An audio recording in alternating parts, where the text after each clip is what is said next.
Hi, so we are discussing about Nvidia or Nvidia Corporation. No doubt, it has been a darling stock for everybody. Now, when it comes to the price prediction, we will strictly focusing on the price, irrespective of what's your opinion, what's my opinion, and what anybody else's opinion. So, what I'm going to do, we will try to find out the points which you can basically call as your support, and probably the points from where you can see a return. Okay, so the stock is volatile right now, so we want a return so that we can see the stock started moving higher once again from that particular point. And it's not going to be for the next couple of days or weeks, it's going to be for the next couple of months or years. So for that we must wait for probable points.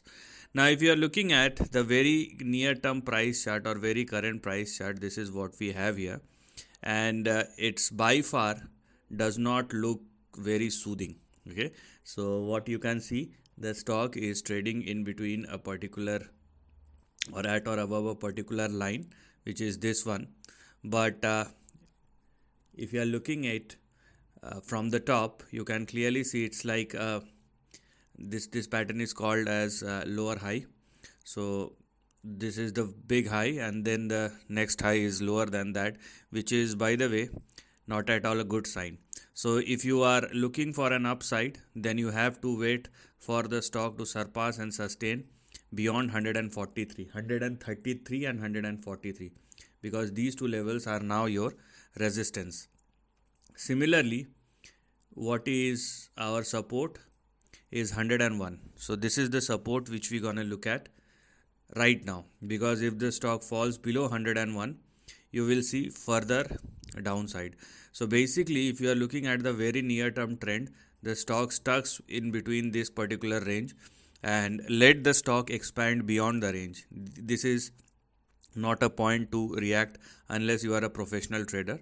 So either let it surpass beyond 143 or let it fall below 101 on the downside. Then you will decide. Chances are it will go down unless the stock surpasses and sustain above 143 moving forward. Now the question is, what lies ahead? Now let's discuss about the unpleasant scenario. What if the stock is going through or will probably go through a big correction? In that case, this is going to be the next potential range which will become active. Okay, so this is going to be the range which will become active, and if you are looking from this angle, then the correction has just started. So you have to wait for the stock to, here we are. So with this angle, you can clearly see this particular section, which is the biggest range, and from where you can see the multi-year move or multi-month multi-year move.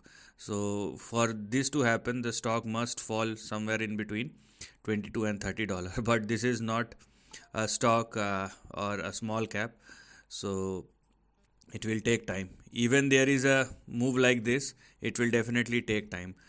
So let us now discuss about all the important points which will probably play as our next big support moving forward. So what lies ahead? So for an uptrend, you have to wait for the stock to surpass and sustain above 143. Now, if you want to accumulate the stock, on lower levels, so to average it down, let the stock move first. Okay, as I told you, do not react with in between this range. If it falls below 101, the next support will be 76, next big support, or the first, let me show you, it's not 76, the first big support will be 92. So you can accumulate something or some amount in 92, then you're gonna have your next big support as 76, and if it takes support at or near 76 and from there it will bounce back, then fine. But if it falls below 76, then we have our next big support at 50. So you can accumulate over here as well. Below 50, you have your next big support near 39. So you can accumulate here as well. And then you have the biggest support which will be in between 22 and 30.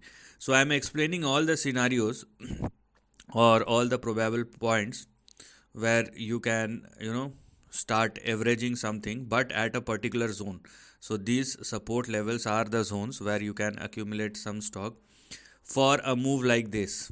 Okay, basically if you are looking at the big trend, you can clearly see move like this is the 1 2 3 and the fourth move is going on, and thereafter the fifth move will start.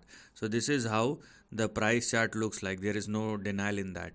And right now, the kind of volatility we have in the market, so right now we cannot say that the stock will eventually move in between 22 and 30, but the correction, let the correction evolve, and if it falls below 101, so obviously 92 and 76 will become active, where you're gonna buy some amount. And if it takes support and started moving higher, then fine, but then again it has to surpass 143. And if it fails and again started falling down, then 92, 76, below 76 you have 50, 38. These are all the points at which you can accumulate some stock, so that you can average it down to the maximum extent, and from there when the big moves start, you can ripe out the fruits in the upcoming months or years. So right now if you are looking at the price chart, it is challenging. It's not about what market participants are saying, it's about what the price is saying, and the price is right now volatile with some correction which has already been started. But if the market turns if the market turns volatile, you will see further corrections ahead, and these kind of stocks are the flag bearers, be it on the upside or on the downside. So you have to keep that thing in your mind. So this is the end of the video. Thanks for watching.